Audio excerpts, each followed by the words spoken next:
আসসালামু আলাইকুম এভরিওয়ান, শুরু করছি আজ ধা গল্প। লেখিকা সাবিলা সাবি, পর্ব সংখ্যা 12।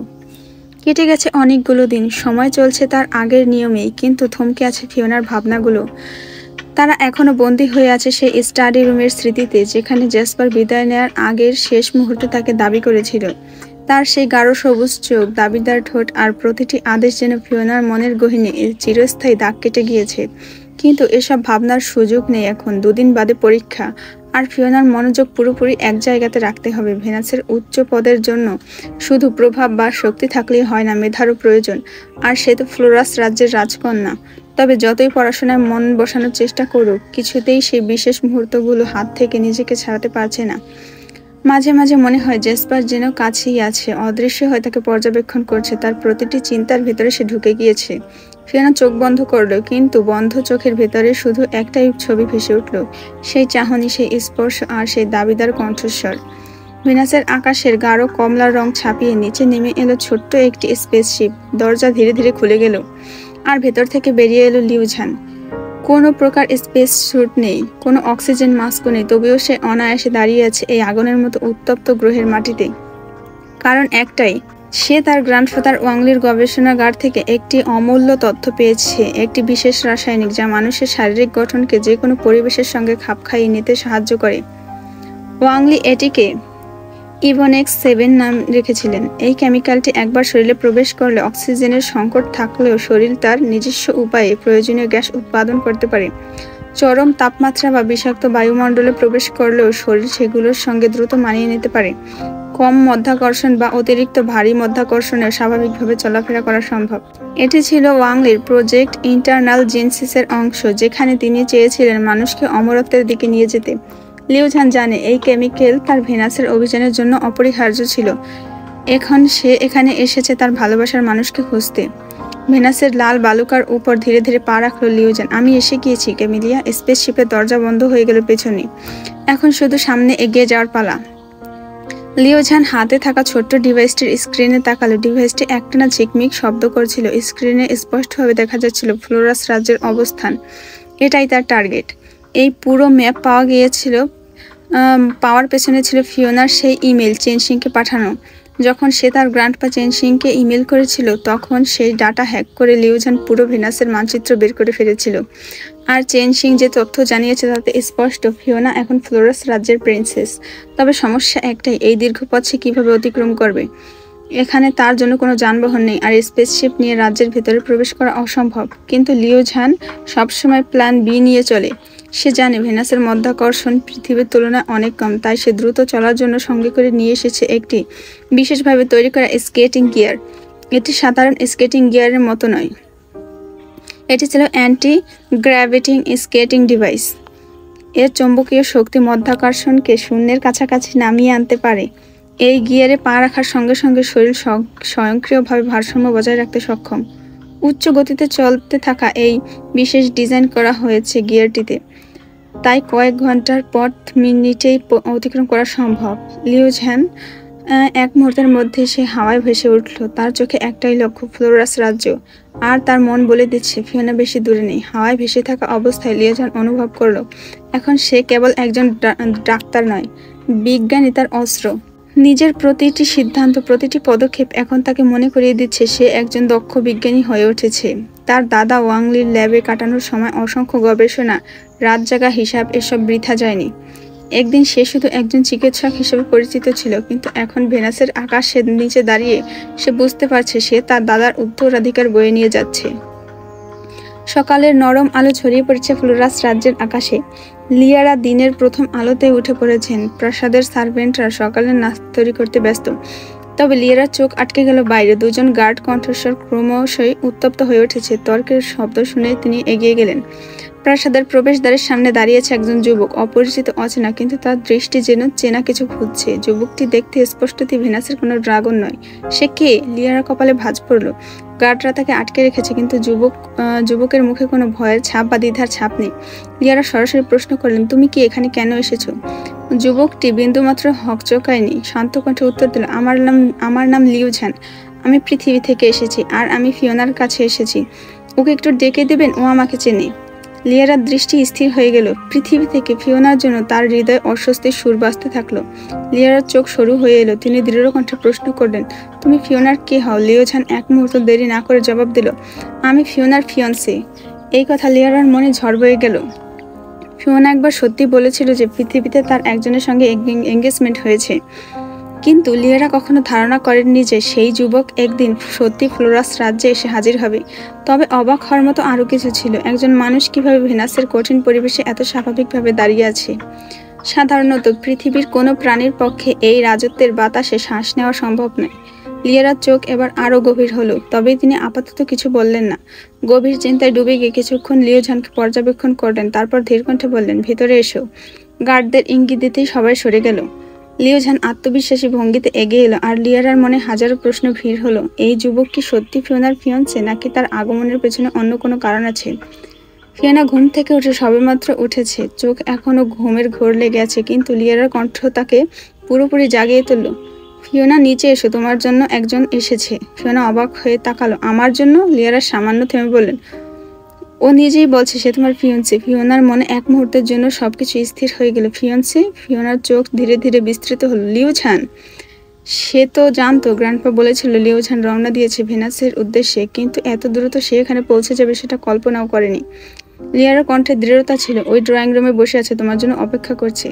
ফিওনা দ্রুত বিছানা ছেড়ে উঠে দাঁড়ালো। ঘুম জড়ানো ভাব এখনো পুরোপুরি উধাও। সে কিছুটা বিভ্রান্ত হয়েছিল, আর কিছুটা অস্বস্তিতেও।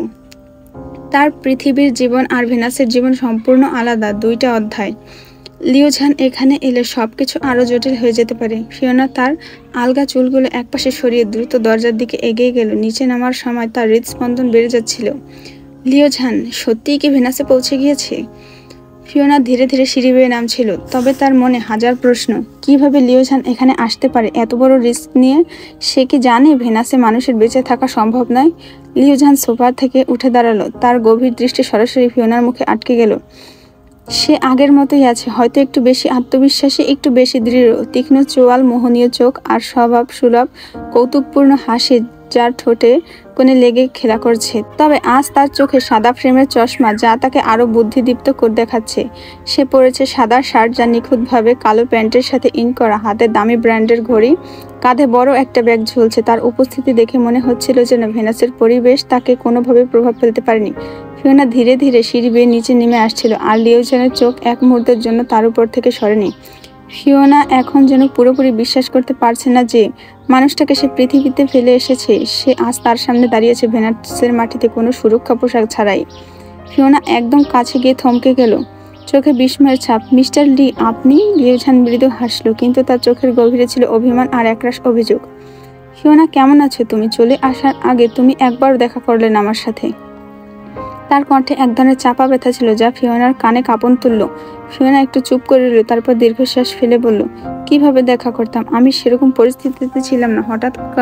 হঠাৎ করে ড্রাগন হয়ে যাওয়ায় সবকিছু বদলে যায়। এত কিছুর মধ্যে তোমার সামনে দাঁড়ানোর মতো সাহস আমার ছিল না। লিওঝান তার দিকে এক দৃষ্টিতে তাকিয়ে রইল, যেন কিছু খুঁজে পেতে চাইছে তার চোখের ভেতরে। তুমি ভেবেছিলে আমি বুঝতে পারবো না তোমার পরিস্থিতি? আমি কি এতটাই অচেনা ছিলাম তোমার কাছে?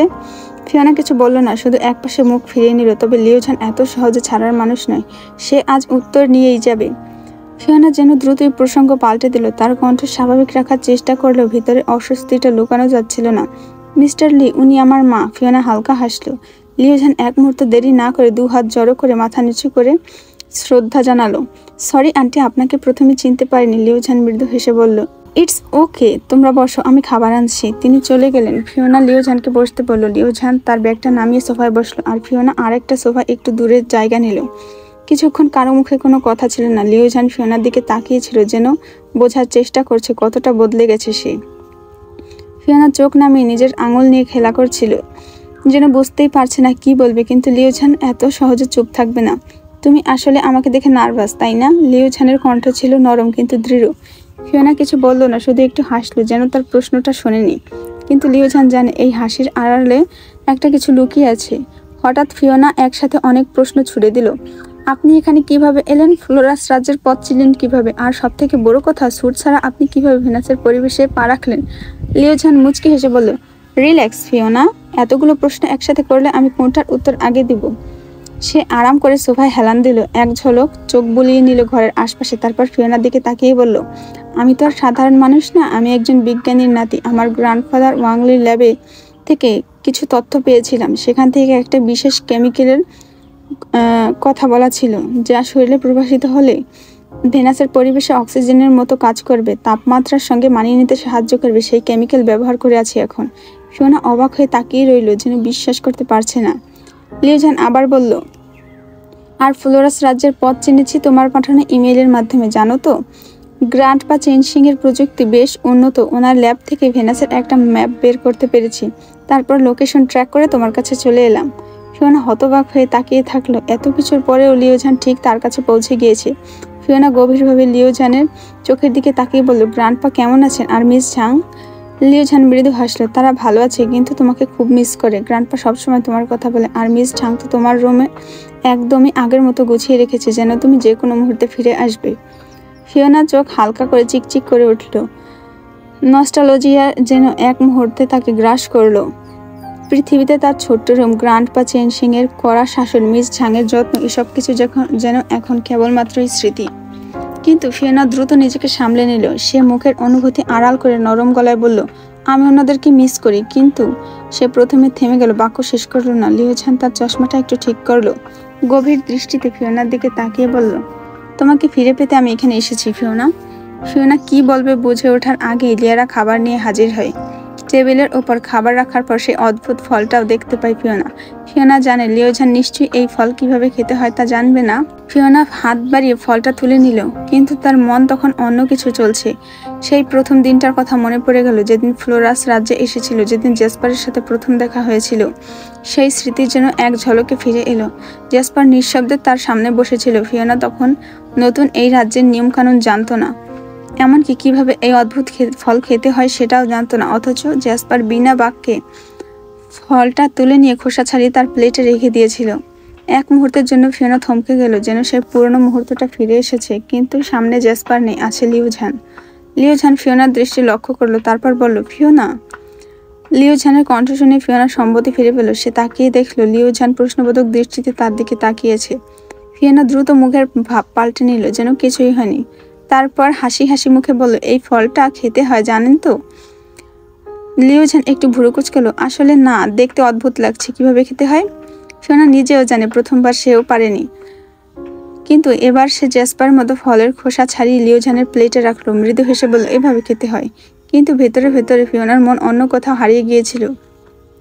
লিয়ারা আবার এসে বলল, লিওঝান অনেক দূর থেকে এসেছে, ওর বিশ্রামের দরকার। তার কণ্ঠে অতিথির প্রতি আন্তরিকতা আর কর্তৃত্বের মিশ্রণ। তারপর তিনি ফিওনার দিকে তাকিয়ে বললেন, তুমি ওকে অতিথি কক্ষে নিয়ে যাও, যাতে ও একটু বিশ্রাম নিতে পারে।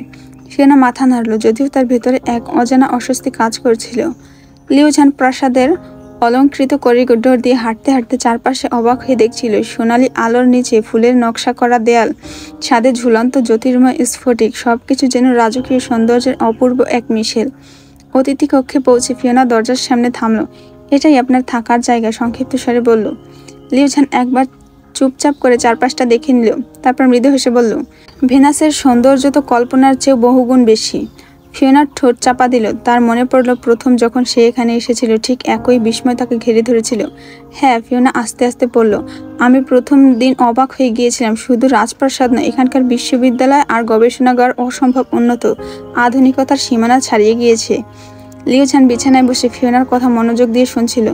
চারপাশটা ভালোভাবে লক্ষ্য করলো সে। প্রাচীরের গায়ে ফুলের নকশা, মেঝেতে নরম কার্পেট, জানালা দিয়ে দেখা যাচ্ছিল দূরের বিস্তীর্ণ রঙিন ফুলের বাগান। তাহলে বিজ্ঞান আর ঐতিহ্যের এক মিশেল বলা যায়, তাই না? লিওঝান হেসে বলল। ফিওনা মাথা নেড়ে বলল, হ্যাঁ, এখানে রাজকীয়তা যেমন আছে তেমনি প্রযুক্তিও আছে। প্রথমে ভাবতেই পারিনি এতটা আধুনিক ভার্সিটি আর গবেষণাগারও থাকবে এখানে।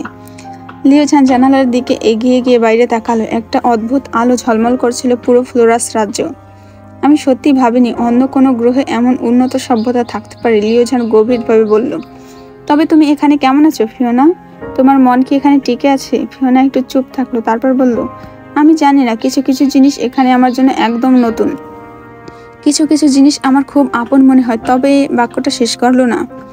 লিওঝান ফিওনার দিকে তাকিয়ে একটু মুচকি হাসলো। আমি বুঝতে পারছি ফিওনা, তোমার জীবন পুরোপুরি বদলে গিয়েছে, তাই না? ফিওনা কোনো উত্তর দিল না, জানালার বাইরে অপর মহাকাশের দিকে তাকিয়ে থাকলো। হয়তো সে নিজেও জানে না তার ভবিষ্যৎ ঠিক কোন দিকে যাচ্ছে। দুপুরের আলো ঝলমল করছে রাজপ্রাসাদের সোনালী ঝাড়বাতির নিচে। ডাইনিং টেবিলে ইতিমধ্যে সুস্বাদু খাবারের সুবাসে ভরে উঠেছে। একে একে সবাই এসে বসেছে। রাজা জারেন, প্রিন্সেস অ্যালিসা, সিলভা, লিয়ারা আর এবার নতুন অতিথি লিউঝান। প্রথমে রাজপরিবারের সদস্যরা কিছুটা বিস্মিত হয়ে লিউঝানকে দেখে। তাদের চোখে একটাই প্রশ্ন, মানব হয়ে সে কীভাবে এতটা অনায়াসে ভেনাসের পরিবেশের সঙ্গে খাপ খাইয়ে নিয়েছে। তবে লিয়ারা ধীরে ধীরে তার পরিচয় করিয়ে দিলে সবাই স্বস্তি পায়। কিন্তু সবচেয়ে বেশি উচ্ছ্বাসিত হয় অ্যালিসা। লিউঝান যে ফিওনার বাগদত্তা, এটা শুনে তার চোখ উজ্জ্বল হয়ে ওঠে। সে হাসিমাখা মুখে ফিওনার দিকে তাকিয়ে বলে, তাহলে তুই আমাদের থেকে এটা লুকিয়েছিলি ফিওনা? ফিওনা কিছু বলতে যাচ্ছিল, কিন্তু তখনই রাজা জাইরান কথা বলেন। আমাদের রাজ্যে একজন মানব অতিথি, সত্যি দারুণ ব্যাপার। তার কণ্ঠে ছিল বিস্ময় ও মৃদু প্রশংসার মিশ্রণ। খাবারের পরিবেশিত হতে শুরু করলো। রাজকীয় ঐতিহ্য অনুযায়ী খাবার পরিবেশন সাধারণত দাসদাসীদের কাজ, কিন্তু সবাইকে অবাক করে দিয়ে লিউঝান নিজেই রাজা জারেনের দিকে খাবারপত্র এগিয়ে দিল। রাজা জারেন কিছুক্ষণ তার দিকে তাকিয়ে রইলেন, তারপর মৃদু হাসলেন। মানুষের প্রতি সম্মান ও বিনয়ের এক নিদর্শন দেখে তিনি খুশি হলেন। খুব চমৎকার ব্যবহার লিউঝান, প্রশংসা সূচক কণ্ঠে তিনি বললেন। তোমার মধ্যে সৌজন্যবোধের অভাব নেই। লিউঝান বিনীতভাবে মাথা নাড়ল। ভদ্রতা সব সংস্কৃতিতেই গুরুত্বপূর্ণ মহারাজ আঙ্কেল, সে শান্ত কণ্ঠে বলল। তার ব্যবহার দেখে টেবিলের উপস্থিত সবাই খুশি হলো, কিন্তু ফিওনা এক অদ্ভুত দ্বিধায় পড়ে গেল। কিয়ৎক্ষণ বাদে রাজা জারেন খানিকটা গম্ভীর হয়ে খেতে খেতে প্রশ্ন করলেন, লিউঝান, তুমি তো মানব আর ফিওনা ড্রাগন। তোমাদের বিবাহ তো ভেনাসের নিয়মের বাইরে। তাহলে এই সম্পর্ক কিভাবে সম্ভব? ডাইনিং টেবিলের মুহূর্তের জন্য নীরবতা নেমে এলো। সবাই লিউঝানের দিকে তাকিয়ে রইল, যেন তার জবাবের অপেক্ষায়। লিউঝান একগাল হেসে সোজা হয়ে বসল, তারপর এক প্রকার আত্মবিশ্বাসের সঙ্গে বলল, সায়েন্সের দৃষ্টিকোণ থেকে দেখলে এটা আসলে অসম্ভব কিছুই নেই মহারাজ আঙ্কেল। ফিওনার জিনগত গঠন সম্পূর্ণ ড্রাগনের মতো নয়। তার শরীরের মানুষের জিনও রয়েছে, যা তাকে দুটো ভিন্ন প্রজাতির মধ্যে ভারসাম্য রক্ষা করতে সাহায্য করে। মানে? রাজা জারেন ভুরুকুচকে বললেন। লিউঝান একটু থেমে ব্যাখ্যা করল, ফিওনার জিনোম স্ট্রাকচারে এমন কিছু এলিমেন্ট রয়েছে যা তাকে মানব ও ড্রাগনের মাঝামাঝি অবস্থানে রাখে। তার সেল মেমব্রেনে রয়েছে বিশেষ ধরনের মেটা অ্যাডাপটিভ প্রোটিন, যা ভিন্ন গ্রহের পরিবেশের সঙ্গে খাপ খাইয়ে নিতে পারে। এ কারণেই সে পৃথিবীতেও বেঁচে থাকতে পারে, আবার ভেনাসেও। রাজা জারেন ও বাকিরা গভীর মনোযোগ দিয়ে শুনছিলেন। এখন আসি আমাদের বিবাহের প্রসঙ্গে। লিউঝান একটু হেসে বলল, যেহেতু ফিওনার জেনেটিক স্ট্রাকচার ড্রাগনদের থেকে কিছুটা আলাদা, তাই সে সম্পূর্ণ ড্রাগনদের আইন মেনে চলতে বাধ্য নয়। সে স্বাধীনভাবে সিদ্ধান্ত নিতে পারে, আর তার শরীরে দুই গ্রহের পরিবেশে সহনশীল বলে তার সঙ্গী মানব হলেও কোনো সমস্যা হবে না। অর্থাৎ ভেনাসের নিয়ম আমাদের ক্ষেত্রে প্রযোজ্য নয়। অ্যালিসা মুগ্ধ হয়ে বলল, বাহ, আপনি তো শুধু সুদর্শন নন, অনেক বুদ্ধিমান। সিলভা মাথা নেড়ে বলল, এত বিজ্ঞানসম্মতভাবে কেউ এই বিষয়টা ব্যাখ্যা করতে পারবে আমি ভাবতেই পারিনি। রাজা জারেন কিছুক্ষণ চুপ করে থাকলেন, তারপর বললেন, বিজ্ঞান সত্যি আশ্চর্যজনক। তুমি আমার রাজ্যে এসে অনেক কিছু শিখিয়েছো লিউঝান। লিউঝান মাথা নিচু করে নম্রতার সাথে বলল, আমি শুধু সত্যিটা ব্যাখ্যা করলাম মহারাজ আঙ্কেল। ফিওনা পুরো সময়টা চুপ করেছিল, কিন্তু তার চোখে বিস্ময়ের ছাপ ছিল। লিউঝান শুধুমাত্র একজন ডক্টর নয়, একজন অসাধারণ বিজ্ঞানীও হয়ে উঠেছে। সে এটা ভালোভাবে বুঝতে পারল। খাবারের পর্ব চুকে যাওয়ার পর ফিওনা লিউঝানের কক্ষে গেল। দরজায় কড়া নাড়তেই ভিতর থেকে লিউঝানের কণ্ঠ ভেসে এলো, ভিতরে এসো ফিওনা। ফিওনা দরজা ঠেলে ভিতরে ঢুকে দেখলো লিউঝান বিছানায় আধশোয়া হয়ে জানালার বাইরে তাকিয়েছে। আপনার কিছু লাগবে? ফিওনা জিজ্ঞেস করলো। লিউঝান ফিওনার দিকে তাকিয়ে একটু হেসে বলল, না, কিন্তু কক্ষে বসে খুব বোর ফিল হচ্ছে, চলো একটু ঘুরে আসি। ফিওনার ভুরু কুঁচকে গেল, কোথায় ঘুরবেন? আমি তো এখানকার কিছুই চিনি না। লিউঝান চোখের সামনে একটি ছোট্ট ম্যাপ খুলে দেখিয়ে বলল, আমার কাছে ম্যাপ আছে, আর এখানে একটা বিশাল গেম জোন আছে। আর সিলভার সাথে কিছুক্ষণ আগে আড্ডা দিয়েছিলাম, ও জানিয়েছে অনেক কিছু গেমের বিষয়ে। চলো সেখানে একটু যাওয়া যাক, ফান করা যাক। ফিওনা অবাক হয়ে বলল, গেম জোন ভেনাসে? লিউঝান হেসে বলল, হ্যাঁ, আমি ম্যাপ দেখেছি। এই রাজ্যে শুধু রাজপ্রাসাদ আর গবেষণাগারই নেই, বিনোদনের জন্য অনেক কিছু আছে। বিশাল গেম জোন রয়েছে, যেখানে ভার্চুয়াল সিমুলেশন থেকে শুরু করে নানান প্রযুক্তির খেলা আছে। আমি সত্যিই দেখতে চাই ভেনাসের প্রযুক্তি আসলে কতটা উন্নত। ফিওনা একটু দ্বিধায় পড়ল, কিন্তু আমরা সেখানে ঢুকতে পারবো তো? আমার তো জানা নেই রাজপরিবারের বাইরে ওখানে কেউ যেতে পারবে কিনা। লিউঝান আত্মবিশ্বাসের সাথে বলল, তুমি এখন এই রাজ্যের একজন প্রিন্সেস, আমি তোমার অতিথি, আমাদের প্রবেশে কোনো বাধা হওয়ার কথা নয়। তাছাড়া আমি যদি এই রাজ্যের উন্নত প্রযুক্তি সম্পর্কে কিছু না শিখতে পারি, তাহলে আমার এখানে আসার উদ্দেশ্য অপূর্ণ থেকে যাবে। ফিওনা একটি ভেবে বলল, ঠিক আছে তাহলে চলুন। দুজন একসাথে রাজপ্রাসাদের প্রবেশদ্বার দিয়ে বেরিয়ে গেল গাড়ির দিকে। তাদের একজন গার্ড তাদেরকে একটি স্বয়ংক্রিয় উড়ন্ত বাহন প্রস্তুত করে দিচ্ছিল, যা আলোকসজ্জায় সজ্জিত একটি ছোট্ট এয়ারক্রাফটের মতো দেখাচ্ছিল। লিউ ঝান বাহনটি দেখে মুগ্ধ হয়ে বলল, তোমাদের পরিবহন ব্যবস্থা তো একেবারে সাইফাই মুভির মতো, পৃথিবীতে এমন কিছু ভাবাই যায় না। ফিওনা হাসলো, আপনি তো এখন বিজ্ঞানী, তাই এ ধরনের জিনিস দেখে এত অবাক হচ্ছেন যে? লিউ ঝান মজা করে বলল, আমি বিজ্ঞানী, ম্যাজিশিয়ান নই। এগুলো বাস্তবে দেখার অভিজ্ঞতা একেবারে অন্যরকম।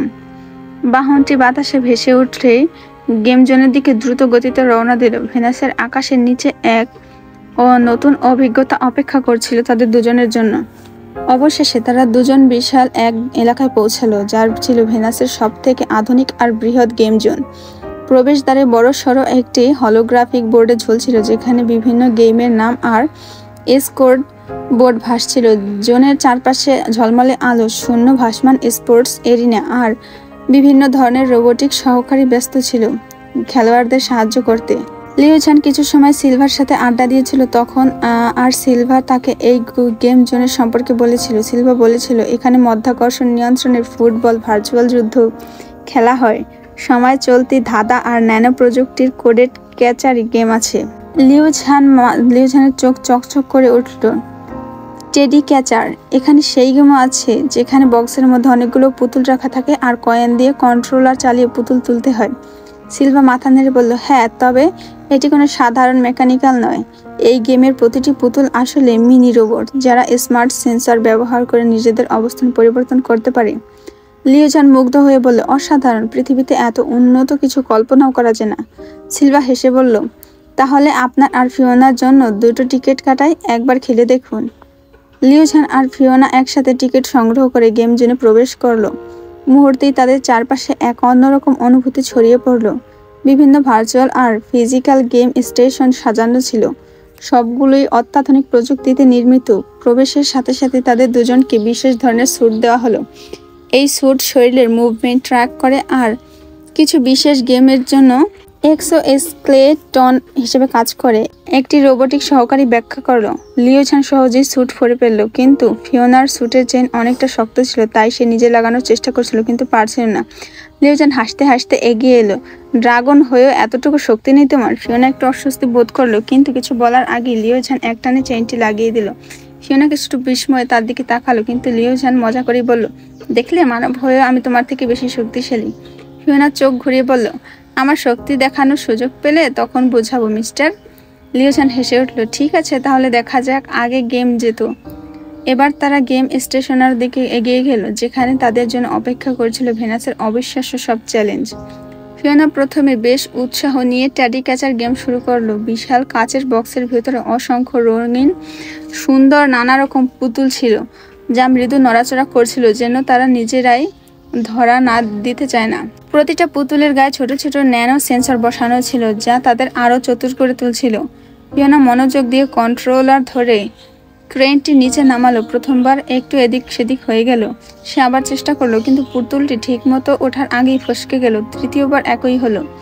লিউ ঝান পাশ থেকে দাঁড়িয়ে মজা দেখতে লাগলো, তার ঠোঁটের কোণে এক চিলতে হাসি। ফিওনার ব্যর্থতা দেখে সে একটু কৌতুকের সুরে বলল, এতটাও সহজ গেম পারছো না তুমি? ফিওনা বিরক্ত হয়ে বলল, এটা সহজ হলে আপনি নিজেই খেলছেন না কেন? লিউ ঝান হাসলো, আমি চাইলে পারি, কিন্তু আমি দেখতে চাই তুমি নিজের চেষ্টায় যেত কিনা। ফিওনা ঠোঁট কামড়ে আবার মনোযোগ দিল, কিন্তু যখন আবারও ব্যর্থ হলো, তখন লিউ ঝান হঠাৎ করে তার হাতের উপর হাত রাখলো। ফিওনা চমকে উঠল, সে একটু সরে যেতে চাইল, কিন্তু লিউ ঝান মৃদু স্বরে বলল, থাকো, একটু ধৈর্য ধরো। তারপর সে ফিওনার আঙুলের উপর আলতো করে তার হাত রেখে কন্ট্রোলারের উপর চাপ দিল। ফিওনার হৃদস্পন্দন একটু বেড়ে গেল অস্বস্তিতে। লিউ ঝান এতটা কাছাকাছি ছিল যে তার নিঃশ্বাস স্পষ্ট অনুভূতি হচ্ছিল।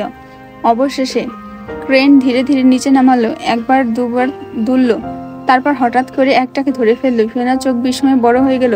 আমি ধরেছি। লিউ ঝান হেসে বলল, তুমি না, আমি। ফিওনা ভুড়ি কুচকে বলল, আপনার সাহায্য ছাড়া আমিও পারতাম। লিউ ঝান কাজ জাকালো, ঠিক আছে, তাহলে আরেকটা ধরে দেখাও। ফিওনা মুখ বাঁকালো, কিন্তু মনে মনে স্বীকার করলো, হয়তো একটু সাহায্য পেয়ে যাওয়াটা খারাপ ছিল না। গেম জোনের অন্যান্য গেমগুলো টেডি ক্যাচার গেমে সাফল্যের পর ফিওনা আর লিউ ঝান আরও কয়েকটি ইউনিক গেম ট্রাই করে। চারপাশের নানা রঙিন হলোগ্রাফি স্ক্রিনে চলতে থাকা বিজ্ঞাপন আর খেলোয়াড়দের উত্তেজনাপূর্ণ চিৎকার গেম জোনকে এক বিশেষ নতুন জগতে পরিণত করেছিল। গ্র্যাভিটি চ্যালেঞ্জ, এটা ছিল এক ধরনের ভারহীন অভিজ্ঞতা দেওয়া গেম। অংশগ্রহণকারীদের একটা চেম্বারে ঢুকতে হয় যেখানে গ্র্যাভিটি পরিবর্তন করা হয়। কেউ নিচে হাঁটছে তো কেউ ছাদে উড়ে যাচ্ছে। ফিওনা প্রথমে একটু দ্বিধায় পড়লো, কিন্তু লিওঝান দেখে বেশ মজা পেল। গেম শুরু হওয়ার পর ফিওনা ভারহীন হয়ে বাতাসে উড়ে গেল। সে কিছুতেই নিজের ভারসাম্য ধরে রাখতে পারছিল না। লিওঝান পাশ থেকে হেসে বলল, এবার তো তোমার ড্রাগন শক্তি কাজে লাগাও। ফিওনা বিরক্ত মুখে বলল, এই গেমটা আপনার জন্য সহজ, আপনি তো পৃথিবীর মানুষের মতো নিয়ম মেনে চলেন না। লিওঝান তখন একপাশে লাফ দিয়ে ওয়ালের সাথে ধাক্কা দিয়ে মাটিতে নেমে এলো, যেন ওজন পরিবর্তন করা তার কাছে সাধারণ ব্যাপার। ফিওনা অবাক হয়ে গেল, সে কিভাবে এত সহজে নিয়ন্ত্রণ করতে পারলো। এরপর তারা ঢুকলো রংধনুর শুটিং নামের একটি গেমে, যেখানে খেলোয়াড়দের হাতে বিশেষ পেইন্ট গানের মতো বন্দুক দেওয়া হয়। এই বন্দুক থেকে রঙিন তরল বের হয়ে প্রতিপক্ষকে চিহ্নিত করে। ফিওনা আর লিওঝান আলাদা দুই দলে ভাগ হয়ে গেল। ফিওনা দ্রুত একটি ব্যারিকেডের পেছনে লুকালো, লিওঝান অন্যদিকে অবস্থান নিল। হঠাৎ ফিওনা লক্ষ্য করলো লিওঝান নিঃশব্দে তার দিকে এগিয়ে আসছে। সাথে সাথে বন্দুক তাক করলো। প্যাচ! একটা নীল রঙের দাগ লিওঝানের বাহুতে লাগলো। লিওঝান অবাক হয়ে তাকিয়ে বলল, তুমি বেশ ভালো শুটার। কিন্তু ঠিক তখনই লিওঝান তার বন্দুক তুলল আর ফিওনার দিকে গুলি ছুড়ল। প্যাচ! লিওনার সাদা স্যুটে গাঢ় লাল রঙের একটা দাগ বসে গেল। আপনি আমাকে মেরে দিলেন। ফিওনা নাটকীয়ভাবে অভিনয় করলো যেন সে হেরে গিয়েছে। লিওঝান হাসল। যুদ্ধের ময়দানে দয়া দেখানো যায় না ফিওনা। ফিওনা ভুরুকুচকে বলল, ও তাই, তাহলে দেখি কে জেতে। এবার তারা একে অপরকে তাড়া করতে লাগলো। একের পর এক রঙিন গুলি ছোড়ার সাথে সাথে পুরো গেম জোনটি এরিয়া যেন রংধনুর মতো উজ্জ্বল হয়ে উঠল। হ্যালুসিনেশন মিরর মেজ, এই গেমটিতে খেলোয়াড়দের একটি বিশেষ আয়নার গোলক ধাঁধার সামনে দিয়ে বের হতে হয়, কিন্তু আয়নাগুলো এমনভাবে সাজানো যেন কোনটা আসল পথ আর কোনটা প্রতিফলন তা বোঝা অসম্ভব। ফিওনা প্রথমে আয়নাগুলোতে নিজের প্রতিচ্ছবি চিহ্নিত করার চেষ্টা করলো, কিন্তু বারবার ধাক্কা খাচ্ছিল। লিওঝান তখন আয়নার গায়ে হাত রেখে মৃদু কণ্ঠে বলল, তোমার চোখ নয়, মন ব্যবহার করো। ফিওনা গভীরভাবে চারপাশ পর্যবেক্ষণ করলো। ধীরে ধীরে সে বুঝতে পারলো আসল পথে আয়নার গায়ে সামান্য কম আলোর প্রতিফলন হয়। অবশেষে ফিওনা প্রথমে বেরিয়ে গেল আর লিওঝান এখনো ভেতরে ছিল। ফিওনা মজা করে বলল, কি হলো মিস্টার লি, আমি তো ভেবেছিলাম আপনি বুদ্ধিমান। লিওঝান আয়নার ভেতর থেকে বলল, আমি শুধু তোমাকে সুযোগ দিয়েছি। এভাবেই তারা একের পর এক ইউনিক গেম খেলতে থাকলো, একে অপরের সাথে প্রতিদ্বন্দ্বিতা করলো আর কিছুই ক্ষণের জন্য সব দুশ্চিন্তা ভুলে পুরোপুরি আনন্দে মেতে উঠল।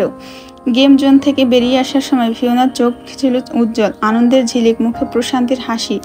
আজকের দিনটা যেন তার জীবনের অন্যতম সেরা দিন হয়ে থাকলো। সারা দিনের দৌড়ঝাঁপ, হাসি মজা আর প্রতিযোগিতার মধ্য দিয়ে লিওঝানকে সে এক নতুন রূপে আবিষ্কার করলো। একজন বন্ধুর মতো, একজন সঙ্গীর মতো, এমন কেউ যার উপর ভরসা করতে পারে সে। হালকা শীতল বাতাস বইছিল চারপাশে। সন্ধ্যার আকাশে ফ্লোরাস রাজ্যের তারা উজ্জ্বল হয়ে উঠেছিল। নরম আলো ছড়িয়ে পড়ছে রাজ্যের অলিগলিতে। ফিওনা কিছুটা হাঁপিয়ে উঠে গিয়ে লিওঝানের পাশে দাঁড়ালো। এক মুহূর্তের জন্য চুপচাপ থেকে হালকা সরে বলল, সত্যি আজকের দিনটা অসাধারণ ছিল। লিওঝান তার দিকে তাকিয়ে হাসলো, চোখের প্রশান্তির ছোঁয়া। তাহলে কি আমাকে ধন্যবাদ দেবে? ফিওনা হেসে বলল, হয়তো, কিন্তু একটা কথা বলি। কি? ফিওনা গভীরভাবে তাকিয়ে বলল, আপনার মতন একজন বন্ধু জীবনে থাকা দরকার। লিওঝানের হাসিটা তখন একটু ম্লান হয়ে গেল, তবে ভেতরে একটা উষ্ণ অনুভূতি ছড়িয়ে পড়লো। শুধু বন্ধু? হয়তো সে চাইতো আরও কিছু, কিন্তু এই মুহূর্তে ফিওনার মুখ থেকে এতটুকুই কথা তার জন্য যথেষ্ট ছিল। অন্যদিকে লিওঝান নিজেও অনুভব করছিল যে আজকের দিনটা তার জন্য কতটা বিশেষ। তার ভালোবাসার মানুষের সাথে এতগুলো সুন্দর মুহূর্ত কাটাতে পেরে সে যেন নিজের জীবনকে আরও সার্থক মনে করছে। ফিওনার চোখে যে প্রথম দিন লিওঝানকে দেখে অস্বস্তি ছিল, আজ তা যেন কোথায় মিলিয়ে গিয়েছে। আজকের পর থেকে লিওঝান শুধুই একজন অতিথি নয়, বরং ফিওনার জীবনের এক বিশেষ অংশ হয়ে উঠেছে, যা সে নিজেও টের পেতে শুরু করেছে। বাড়িতে ফেরার পর রাতের খাবারের আয়োজন ছিল বেশ জমকালো। সবার মধ্যে ছিল দিনের আনন্দের রেশ। ফিওনা ও লিওঝান সারাদিনের ক্লান্তির পরেও বেশ প্রাণবন্ত ছিল। খাবার টেবিলে বসে রাজা জারেন লিওঝানের দিকে তাকিয়ে সন্তুষ্টির হাসি দিলেন। তুমি বেশ বুদ্ধিমান ছেলে লিওঝান, রাজা বললেন। আরও কিছুদিন থাকো, দেখবে ফ্লোরাস রাজ্য তোমাকে আপন করে নেবে। লিওঝান মাথা নেড়ে সৌজন্যের হাসি দিল। এদিকে সিলভা আর লিওঝানের মধ্যে যেন দারুণ বন্ধুত্ব গড়ে উঠেছে। খাবারের ফাঁকে ফাঁকে সিলভা লিওঝানের কাছে পৃথিবীর বিভিন্ন মজার জিনিস সম্পর্কে জানতে চাইছিল, আর লিওঝানও আগ্রহ নিয়ে সবকিছু ব্যাখ্যা করছিল। খাবার শেষে সবাই যে যার কক্ষে ফিরে গেল। ফিওনা নিজের কক্ষে এসে জানালার পাশে দাঁড়িয়ে বাইরে চাঁদের আলোয় ভেসে যাওয়া ফ্লোরাস রাজ্য দেখতে লাগলো। আজকের দিনটা সত্যি অন্যরকম ছিল। লিওঝানের আগমনের পর প্রাসাদ যেন এক নতুন প্রাণের সঞ্চার হয়েছে। অন্যদিকে লিওঝান অতিথি কক্ষে বসে নিজের দিনের স্মৃতির রোমন্থগুলো করছিল। তার মনে হচ্ছিল এই রাজ্য, এই ড্রাগনগুলো, বিশেষ করে ফিওনা তার জীবনে সত্যি গুরুত্বপূর্ণ হয়ে উঠেছে। একই রাতে অ্যালিসা তার ঘরে বসে চিন্তায় মগ্ন ছিল ফিওনার জন্য। তার মনে সবসময় ঈর্ষা ছিল। লিওঝানকে দেখে বেশ আনন্দ লাগছে। এখন তার আর প্রিন্স জ্যাসপার ওই ফিওনার হবে না, শুধু তার হবে। ফ্লোরাস রাজ্যে রাত গভীর হচ্ছিল, কিন্তু রাজপ্রাসাদের ভেতরে কারো কারো মনে নতুন অনুভূতির জন্ম হচ্ছিল। কেউ আনন্দের, কেউ দ্বিধা, বা কেউ হালকা ঈর্ষা। ফিওনা এখন স্টাডি রুমে বসে পড়ছে। আগামীকাল পরীক্ষা, তাই সে এক মুহূর্ত সময় নষ্ট করতে চায় না। টেবিলে বইয়ের স্তূপ, পাশে কিছু নোট আর সামনে রাখা চায়ের কাপ, সব মিলিয়ে গভীর মনোযোগ দিয়ে পড়ার পরিবেশ। হঠাৎ দরজার সামনে একটা পরিচিত ছায়া পড়ল। ফিওনার বই থেকে মুখ তুলে দেখলো লিওঝান দাঁড়িয়ে আছে। মিস্টার লি, আপনি এখানে? লিওঝান হালকা হাসলো, তারপর ধীরে ধীরে ভেতরে এসে একটি চেয়ারে বসলো। ফিওনা তাকে বসতে বলেছিল, কিন্তু তার চোখ পড়ল লিওঝানের হাতের দিকে। পকেট থেকে সে কিছু বের করছে, একটা চকলেট। কিন্তু এটা কোনো সাধারণ চকলেট নয়, এটা পৃথিবীর এক বিশেষ ব্র্যান্ডের চকলেট, যা ফিওনার সব থেকে প্রিয়। ফিওনা বিস্ময়ে তাকিয়ে থাকলো। লিওঝান চকলেটটা তার দিকে বাড়িয়ে দিয়ে বলল, মনে আছে তোমার, তুমি যখন অসুস্থ হয়ে পড়েছিলে আর আমি তোমার ট্রিটমেন্ট করছিলাম, তখন রোজ আমি তোমার জন্য এই চকলেট আনতাম? ফিওনা একটু বিস্মিত কণ্ঠে বলল, আপনি এত দূর থেকে এই চকলেট এনেছেন শুধু আমার জন্য? লিওঝান এক মুহূর্তের জন্য চুপ থাকলো, তারপর হালকা হাসলো। তোমার পছন্দের জিনিসগুলো আমি ভুলিনি ফিওনা। ফিওনার হৃদয় এক অদ্ভুত অনুভূতিতে ভরে গেল। এতদিন পরেও লিওঝান তার ছোট্ট পছন্দটাও মনে রেখেছে। সে চকলেটটা হাতে নিয়ে নাড়াচাড়া করলো। মনে পড়লো সেই দিনগুলোর কথা, যখন প্রতিদিন লিওঝান এটাই এনে দিত, যাতে তার মন ভালো থাকে। ধন্যবাদ মিস্টার লি, ফিওনা মৃদু হেসে বলল। হঠাৎ করে লিওঝানের পকেট থেকে ছোট্ট একটা কিছু মেঝেতে পড়ে গেল। ফিওনার দৃষ্টি সেটার দিকে যেতেই অবাক হয়ে দেখলো ওটা সেই ছোট্ট টেডি। আরে মিস্টার লি, এটা তো সেই টেডি যেটা আজকে গেমে পেয়েছিলাম আমরা। ফিওনা হেসে বলল, আপনি এটা এখনো রেখে দিয়েছেন? লিওঝান একটু নিচু হয়ে টেডিটা তুলে নিল, তারপর সেটাকে একবার দেখে মৃদু হাসলো। কেন রাখবো না? ফিওনা তার দিকে তাকিয়ে বলল, এটা তো খুবই ছোট্ট, কালকে আমি আপনার জন্য একটা বড় টেডি কিনে দেব। এটা তো ঠিক নেই। লিওঝান টেডিটাকে হাতের মাঝে ঘুরিয়ে বলল, তুমি কি বলছো? এটা দেখতে কত কিউট, আর সব থেকে গুরুত্বপূর্ণ ব্যাপার হলো এটা তুমি নিজের হাতে ক্যাচ করেছিলে। এটা আমার কাছে শুধু একটা খেলনা না, এটা একটা স্মৃতি। তার কণ্ঠে ছিল এক ধরনের আন্তরিকতা, যা ফিওনার মনে এক অদ্ভুত অনুভূতির সৃষ্টি করলো। সে কিছুক্ষণ চুপ থেকে হাসলো, তারপর বলল, আচ্ছা ঠিক আছে, যেহেতু এটা আপনার কাছে এত গুরুত্বপূর্ণ, তাহলে আপনি এসে রাখতে পারেন। ওদের কথার ফাঁকে স্টাডি রুমের জানালা দিয়ে চাঁদের আলো পড়ছিল, আর ফিওনা অনুভব করছিল আজকের দিনটা সত্যি অন্যরকম ছিল। ফিওনার আগামীকাল গুরুত্বপূর্ণ পরীক্ষা। রাত গভীর হলেও তাকে সারা রাত পড়তে হবে। লিওঝান পাশে বসে আছে, মাঝে মাঝে তাকে কিছু কঠিন বিষয় বুঝিয়ে দিচ্ছে। বিজ্ঞানের কিছু জটিল তত্ত্ব ফিওনার জন্য সহজ করে ব্যাখ্যা করছিল। কিন্তু কিছুক্ষণ পর লিওঝান খেয়াল করলো ফিওনার কলমটা তার হাত থেকে পড়ে গিয়েছে। মাথাটা টেবিলের উপর রাখা বইয়ের পাশে হেলে পড়েছে আর গভীর ঘুমে তলিয়ে গিয়েছে। লিওঝান একটু চুপ করে থাকলো, তারপর ধীরে ধীরে টেবিলে কোনোই রেখে হাতের উপর থুতনি ঠেকিয়ে ফিওনার দিকে তাকিয়ে থাকলো। চাঁদের আলো জানালা দিয়ে পড়ে ফিওনার মুখটা আলতোভাবে আলোকিত করেছে। শান্ত প্রশান্ত মুখ, যেন কোনো চিন্তার ছাপ নেই, কেবল গভীর ঘুম। তার নিঃশ্বাসের ওঠানামা পর্যন্ত লিওঝান খেয়াল করছে। এক মুহূর্তের জন্য লিওঝানের মনে হলো এই মুহূর্তটা যেন এখানেই স্থির হয়ে থাকুক। মহাবিশ্বের সবকিছু থেমে যাক, শুধু এই নির্ভেজাল প্রশান্তির দৃশ্যটা চলতে থাকুক অনন্তকাল। তারপর নিঃশব্দে উঠে দাঁড়িয়ে তার গা থেকে কোটটা খুলে আলতোভাবে ফিওনার গায়ে জড়িয়ে দিল। একটু হেসে বলল, এত পরিশ্রম করলে তো পরীক্ষা ভালো দেবেই আমার ক্যামেলিয়া। কিন্তু ফিওনা কিছু শুনল না, সে তখন গভীর ঘুমে। লিওঝান প্রথমে আস্তে করে ফিওনাকে ডাকলো, ফিওনা, কিন্তু কোনো সাড়া নেই। ফিওনা গভীর ঘুমে তলিয়ে গিয়েছে। লিওঝান একটু চুপ করে থাকলো, তারপর নিঃশ্বাস ফেলে ধীরে ধীরে ফিওনার ঘুমন্ত মুখের দিকে তাকালো। মনে মনে ভাবলো, যদি এখন তাকে না নিয়ে যাওয়া হয় তবে সারা রাত এখানেই পড়ে থাকবে। অনেক দ্বিধা শেষ পর্যন্ত সে ফিওনাকে কোলে তুলে নিল। ফিওনার শরীর একদম হালকা লাগলো, যেন নিঃসঙ্গ রাতে চাঁদের আলোকে বয়ে নিয়ে যাচ্ছে। ধীরে ধীরে পায়ে ফিওনার কক্ষে এগিয়ে গেল, বিছানার উপর আলতো করে শুয়ে দিল। তখনই ফিওনার হাতের আঙুলের দিকে নজর পড়ল। লিওঝানের দেওয়া আংটিটা এখনো ফিওনার আঙুলে। তার ঠোঁটে এক টুকরো হাসি ফুটে উঠল। হয়তো ফিওনা ভুলে গেছে সে আংটিটা খুলে ফেলার, বা হয়তো নিজেও চায়নি খুলতে। এক মুহূর্ত চুপ থেকে লিওজান নিজের আঙুল বাড়িয়ে ফিওনার আঙুলের সঙ্গে মিলিয়ে ধরল। তারপর চোখ বন্ধ করে একটুখানি অনুভব করলো সেই স্পর্শ। তারপর ধীরে ধীরে ফিওনার আঙুলে একটা নরম চুমু এঁকে দিল। কম্বলটা ঠিকঠাক গুছিয়ে দিয়ে ফিওনার কপালের একপাশে চুল সরিয়ে দিল লিওজান। শেষবারের মতো একবার তাকিয়ে নিঃশব্দে দরজা খুলে বেরিয়ে গেল। ফিওনা তখনও ঘুমের দেশে তলিয়ে ছিল, কিন্তু হয়তো কোথাও একটা স্বপ্নের আভাস তৈরি হয়ে গিয়েছে। ফিওনা কিছুক্ষণ বাদে ঘুমের ঘোরে মুখে বিড়বিড় করলো। শব্দগুলো অস্পষ্ট, কিন্তু একটাই শব্দ স্পষ্ট শোনা গেল, প্রিন্স। অন্যদিকে একই সময়ে জ্যাসপার দাঁড়িয়ে আছে শনি গ্রহের বৃহত্তম চাঁদ টাইটানের বালুময় পৃষ্ঠে। তার হাতে সূর্য পাথর জ্বলজ্বল করছে, যার প্রতিফলিত আলো তার চোখে পড়ছে। হঠাৎ এক আশ্চর্য অনুভূতি তার ভেতরে কাঁপন তুলে দিল। যেন কোনো দূরত্ব নেই, যেন এক মুহূর্তের জন্য ফিওনার উপস্থিতি সে অনুভব করতে পারছে। ফিওনা, তার হৃদয় বলছে সে এখন আমার কথাই ভাবছে। জ্যাসপার চোখ বন্ধ করলো, সূর্য পাথরটা শক্ত করে ধরলো, তারপর ধীরে ধীরে একটা হাসি ফুটে উঠল তার ঠোঁটে। আমার মন বলছে তুমি আমার কথা ভাবছো হামিংবার্ড, আর আমি তোমাকে কতটা মিস করছি তা বলে বোঝাতে পারবো না। সে আকাশের দিকে তাকালো। অজানা এক কষ্ট তার বুকের মধ্যে ধাক্কা দিল। বলেছিলাম তোমার উপর নজর রাখবো, কিন্তু এমন জায়গায় এসেছি যেখানে সেটা সম্ভব না। সে হাতের মুঠো শক্ত করলো, যেন ফিওনার প্রতিশ্রুতি নিজের ভেতরে বেঁধে রাখছে। তবে চিন্তা করো না হামিংবার্ড, আর মাত্র 3 দিন, তারপর তুমি আমার কাছে থাকবে 72 ঘন্টা। 3 দিন দীর্ঘ দিন, আর তার প্রতিটি মিনিট ধৈর্যের পরীক্ষা। 4324 মিনিটের প্রতিটি ক্ষণ যেন অপেক্ষার এক অনন্ত প্রহর। আর যদি সেকেন্ড ভাঙে, তবে 2,59,200 বার হৃদয়ের প্রতিটি স্পন্দন, প্রতিটি নিঃশ্বাসের হিসেব। কিন্তু ন্যানো সেকেন্ড, অবিশ্বাস্য এক সংখ্যায় 2.592 গুণিত 10-এর 14 ঘাত। এত ক্ষুদ্র অথচ বিশাল, যেন প্রতিটি মুহূর্তের প্রতিটি কণা পর্যন্ত সময়ের ভার বহন করছে। তারপর জ্যাসপার আবার সূর্য পাথরটা ধরলো। তুমি অপেক্ষা করো হামিংবার্ড, আমি আসছি।